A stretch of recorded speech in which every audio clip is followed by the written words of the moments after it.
A man in a plain suit asked for 4 parachutes and $200,000 in cash. Then he walked to the back of a moving plane. He opened the rear stairs and jumped into the night. Nobody ever saw him again. Today, the FBI still calls it America's only unsolved plane hijacking. This is the story of D.B. Cooper. The full story. Chapter 1. The Man Who Bought a Ticket. It was November 24, 1971, the day before Thanksgiving. A quiet man walked up to the Northwest Orient counter in Portland, Oregon. He paid $20 in cash for a one-way ticket to Seattle. He gave his name as Dan Cooper. He looked about 45 years old. He wore a dark suit, a white shirt, and a thin black tie. He carried a plain briefcase. Nothing about him stood out at all. He got on the plane and took his seat. He ordered a bourbon and soda. To everyone around him, he looked like just another tired man going home for the holiday. The plane was a Boeing 727, Flight 305. It carried 36 passengers. It was a short flight, only 30 minutes in the air. The flight attendants had no reason to notice one more man in a suit. Cooper sat quietly near the back. He lit a cigarette and waited. Outside, the weather was cold and wet. That was normal for the Pacific Northwest in late November. Inside the cabin, everything felt completely normal too. No one on that plane knew the truth. They were about to become part of the most famous unsolved mystery in American flight history. Later, the flight attendants who sat near him described what he was like. Cooper was calm and polite the whole time. He never raised his voice. He seemed to know the area well. He asked one flight attendant about the lights below, near Tacoma. He also seemed to know about planes. He knew how the back stairs on a 727 worked. Some investigators thought he had military training. Others thought he was just a very well-prepared criminal. But everyone agreed on one thing. Whoever this man was, he did not seem scared at all. Here is a strange fact. The name most people know him by is not even true. He gave his name as Dan Cooper. That night, police in Portland talked to a different local man with a similar name. A reporter mixed up the two names on the phone. This mistake created the name D.B. Cooper. Newspapers printed it before anyone caught the error. It should have been fixed within a day. Instead, it stuck forever. Every FBI file since has used that name. It was never really his. Chapter 2. The Note. Soon after takeoff, Cooper called over a flight attendant named Florence Schaffner. He handed her a folded note. She thought it was just a phone number. Men sometimes passed notes like that to attendants. She put it in her pocket without reading it. Cooper leaned in and said quietly, "Miss, you better look at that note. I have a bomb." Schaffner opened the note and read it. She never told anyone the exact words. Cooper asked for the note back, and she gave it to him. But the message was clear. He wanted her to sit down next to him. To prove he was serious, Cooper opened his briefcase just a little. Inside, she saw wires and red sticks, arranged like a bomb. Then he calmly told her what he wanted. He wanted $200,000 in $20 bills. He wanted 4 parachutes. He wanted all of it ready when the plane landed in Seattle. Schaffner took the message to the cockpit. The captain radioed it to the airline and the FBI. Cooper never raised his voice. He never threatened any other passenger. He just waited and sipped his drink, while his message traveled down to the ground. Up in the front rows, the other passengers had no idea what was happening. They sipped drinks and read newspapers, like on any normal flight. Cooper kept his voice low on purpose. He wanted to stay calm so no one would panic. A calm cabin meant no one would get hurt by accident. The flight attendants walked the aisle carefully. They did not want to warn the other passengers. For the next hour, 35 people flew towards Seattle with no idea. They sat just a few rows from a hijacking, and they never heard a thing. Chapter 3. The Trade in Seattle. For the next 2 hours, the plane flew in circles above Seattle. The airline rushed to gather $200,000 in cash and 4 parachutes. Passengers were told there was a small mechanical problem, nothing more. Most of them never knew a hijacking was happening just a few rows back. On the ground, the FBI took a photo of every single bill. They wrote down every serial number before sending the cash to the plane. This small step would matter a lot, 9 years later. When the plane landed at Seattle-Tacoma Airport, Cooper kept his word. He let all 36 passengers go free. 2 flight attendants left too. In exchange, he got the money and the parachutes. Only the pilot, co-pilot, 1 engineer, and 1 attendant stayed on board. Then Cooper gave strange new orders. He wanted the plane to fly low toward Mexico City. He wanted the wheels down and the wing flaps lowered. He also wanted the back stairs left unlocked. This was a strange request. Almost no one knew a Boeing 727 could even open its stairs during flight. News of the hijacking spread fast, even before the plane landed. Reporters and photographers rushed to the airport. They heard about it from police radios. TV stations broke into their evening shows with the first reports. By the time Cooper's plane landed, reporters already watched from far away. Police kept them behind barricades. None of them could get close enough to see the money and parachutes change hands. But the story was already public. This happened hours before anyone knew if the hijacker would get away. Chapter 4. The Jump. The plane took off again into the dark, cold night. Rain streaked the windows. Somewhere over southwest Washington, Cooper told the crew to stay in the cockpit. Alone in the cabin, he put on a parachute. He tied the money, over 20 pounds of cash, to his body. Then he lowered the back stairs of the plane. Freezing air rushed in. No one had ever done this from a moving passenger plane before. At around 8:13 that evening, the crew felt the plane jerk hard. It felt like something heavy had suddenly left the plane. When the plane landed safely in Reno, Nevada, agents searched the cabin. Cooper was gone. He left behind his black clip-on tie, a small tie clip, and 2 cigarette butts. He had jumped from about 10,000 feet, at night, in the rain. He wore only a suit and dress shoes. He vanished into thick forest far below. No body was ever found. No parachute was ever found. It was as if the man had simply stepped out of the plane, and out of history.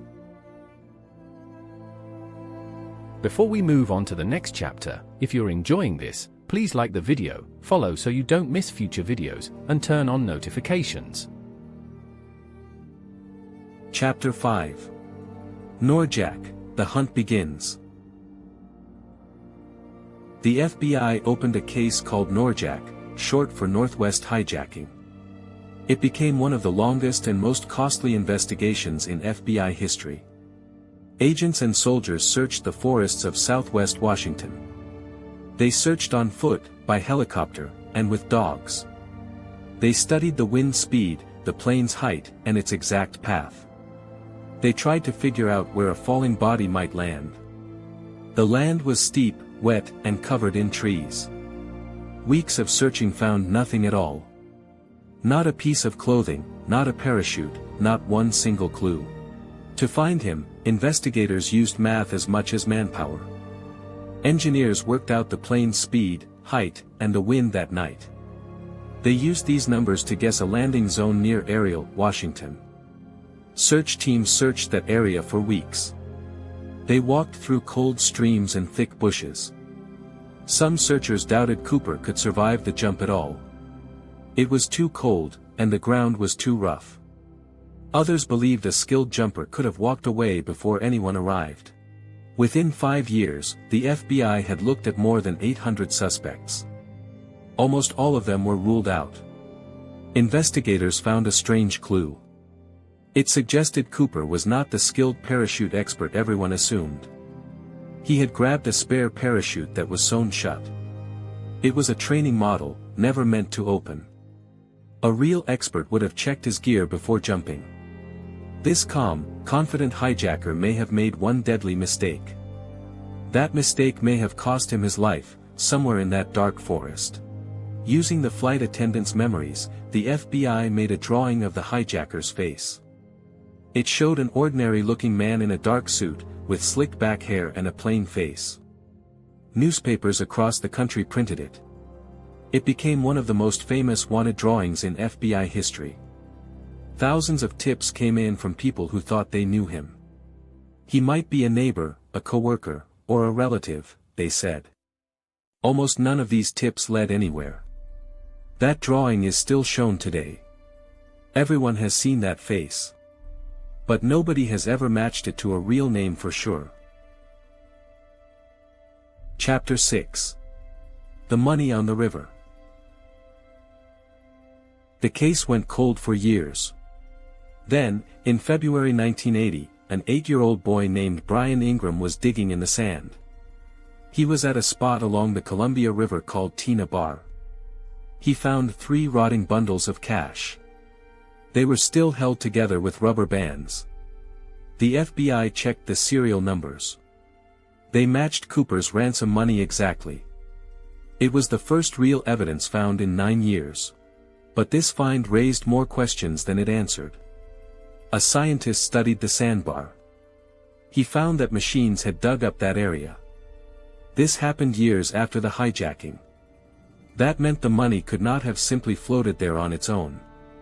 Someone may have buried it, or moved it, long after Cooper vanished. Almost all of the $200,000 has never been found. To this day, no one knows how that small bundle ended up on that riverbank. Brian Ingram wanted to keep what he found. But the FBI said the cash still belonged, by law, to an insurance company. A court fight went on for more than 10 years. In 2001, courts finally let Ingram keep a share of the money. He later sold some of the old bills as rare collector's items. They were worth much more than the number printed on them. Chapter 7. The Suspects. Over the years, dozens of names came up as possible suspects. Richard Floyd McCoy Jr. was a Vietnam War veteran and a skilled parachute jumper. Just months later, he hijacked a plane in almost the exact same way. For years he was the FBI's top suspect. But witnesses said he did not look like Cooper. In the end, the FBI ruled him out. Kenneth Christensen was another strong suspect. He had also been a paratrooper. Later, he worked for Northwest Orient, the same airline Cooper hijacked. His own family quietly named him as a suspect, but only after he died. Then there was William Gossett, a war veteran who was obsessed with the case. People say he hinted to his children that he was Cooper, before he died. None of these ideas were ever proven true. Fingerprints, handwriting, and witness memories never matched any single suspect perfectly. Each new name brought new headlines and new doubt, but never a real answer. Over the years, the FBI is said to have looked at, and ruled out, more than 1,000 possible suspects. This mystery grew its own strange fan world. Amateur investigators, sometimes called Cooperites, spend years chasing leads the FBI gave up on. Every year, the town of Vancouver, Washington holds a gathering called CooperCon. There, fans trade their own theories over drinks. New books, documentaries, and podcasts keep coming out. Each one claims a new angle on the case. Few criminals in American history have this many fans. For many of these fans, the fun is not really about justice. It is about the mystery itself, still open, still calling them back. 2 more names kept coming back for decades. Dwayne Weber was a convicted criminal. On his deathbed in 1995, he whispered a strange confession to his wife. Quietly, he told her, "I'm Dan Cooper." She only told this story years later. Robert Rackstraw was a former Army helicopter pilot with his own criminal record. Investigators studied him so closely that one TV documentary team said the case was solved. The FBI publicly disagreed and never charged him. Like every other name on this list, both men died. No court ever tied either of them to that hijacked plane. Chapter 8. The Case That Won't Close. In July 2016, the FBI officially stopped active work on the Cooper case. By then, the file held 45 years and 66 volumes of records. It is still the only unsolved hijacking in American airline history. Every other hijacker from that time was eventually caught, named, or found dead. Cooper alone stayed a complete mystery. His file was put away, but never truly closed. The story did not end there. In the mid-2020s, independent investigators brought back old evidence tied to Richard McCoy. His family handed over a parachute and a logbook. Science labs began comparing DNA from Cooper's old tie to McCoy's relatives. They hoped for a match, after more than 50 years. So far, the FBI has not confirmed any breakthrough. The case began on a rainy night before Thanksgiving, in 1971. For everyone still looking, it is still wide open. Stories like this stay with us for a reason. Cooper did something wrong, yet many people cheered for him anyway. He beat the system once, calmly, and disappeared without a trace. That is why unsolved mysteries stay with us longer than solved ones. A finished story closes the door. An open one keeps pulling us back, asking us to look one more time. 50 years later, we are still looking. Somewhere in the forests of southwest Washington, or maybe nowhere at all, the truth about D.B. Cooper is still out there, waiting. Until someone finds it, he stays exactly what he wanted to be. A man who vanished completely, and got away with it.